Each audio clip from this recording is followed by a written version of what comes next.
Ce que l'Esprit écrit dépasse en profondeur tout ce que la sagesse humaine peut concevoir. Et ce qui passe inaperçu aux yeux de la chair exprime en réalité ce qu'il y a de plus beau dans l'amour de Dieu et dans la sagesse dont il fait preuve. C'est l'histoire du calvaire qui transparaît dans ce chapitre, car la coupe de Gethsémane, la croix, est bien l'instrument par excellence qui frayera le chemin à une communion parfaite entre le Seigneur et les siens. Mais il y a plus.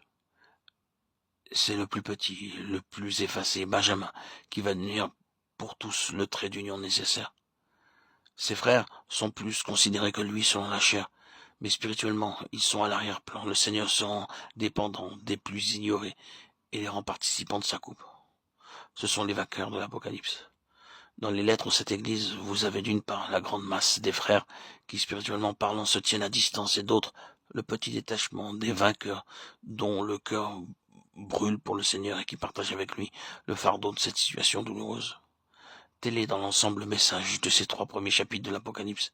C'est une invitation à pénétrer par la souffrance dans l'intimité du Seigneur, dans un sens représentatif, pour sauver l'ensemble du témoignage qui se trouve compromis par la tiédeur générale. Si vous lisez plus loin dans les dernières pages de la Bible, vous ne tarderez pas à le retrouver, ce petit détachement. Ce sont eux qui arrivent les premiers, les autres viennent plus tard.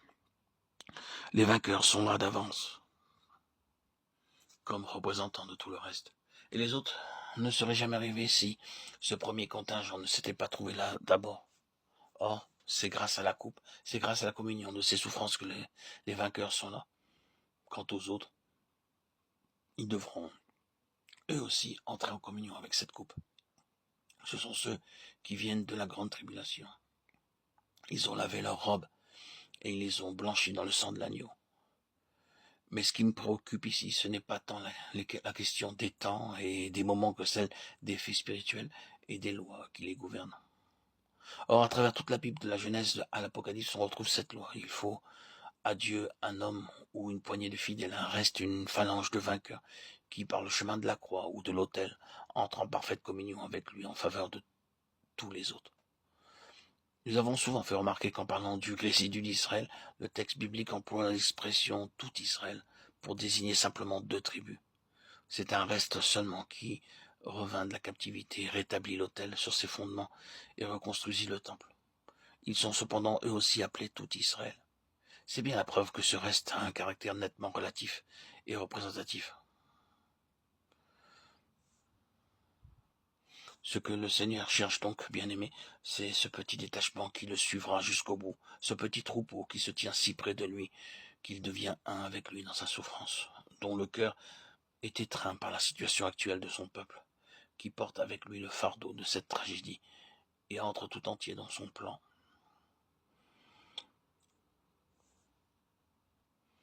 Laissant les autres disciples plus en arrière, Jésus prit avec lui Pierre, Jacques et Jean, lui-même fit quelques pas en avant. Il y a donc des degrés dans notre participation à ce ministère, et ces degrés sont en rapport direct avec le prix que nous sommes disposés à payer, la part que nous pouvons prendre des souffrances de notre Maître. Dans cette période de Laodicée, la faible spiritualité du grand nombre est une blessure permanente au cœur de notre Seigneur, ni froid ni bouillant. C'est au milieu de cette atmosphère-là que sa voix se fait entendre. Celui qui vaincra, je le ferai asseoir avec moi sur mon trône, comme moi j'ai vaincu, me suis assis avec mon Père sur son trône. C'est bien le trône qui nous est proposé. Si nous souffrons avec lui, nous régnerons aussi avec lui. Voilà la note que Dieu cherche à nous faire entendre à l'heure actuelle. Et je n'ai aucun doute que dans les jours qui viennent, nous ne fassions l'expérience que son appel est extrêmement pressant et réclame de notre part un examen immédiat et une solution décisive. Êtes-vous prêt à faire un pas de plus? Êtes-vous prêt à aller jusqu'au bout? Si oui, c'est le trône qui vous attend. Mais vous n'y parviendrez que par le chemin de la croix, en prenant votre part de sa coupe. La coupe s'est trouvée dans le sac de Benjamin, un des moindres, un de ceux dont on ne fait pas le cas. Mais c'est grâce à Benjamin que le cœur de Joseph s'est ouvert à tous ses frères, et qu'une parfaite communion s'est établie entre eux et lui, et les uns avec les autres. Plus de tables séparées, les Égyptiens sont sortis. Celui qui a été souverainement élevé a attiré tous ses frères à lui, et il n'y a plus là qu'un seul esprit, une seule famille.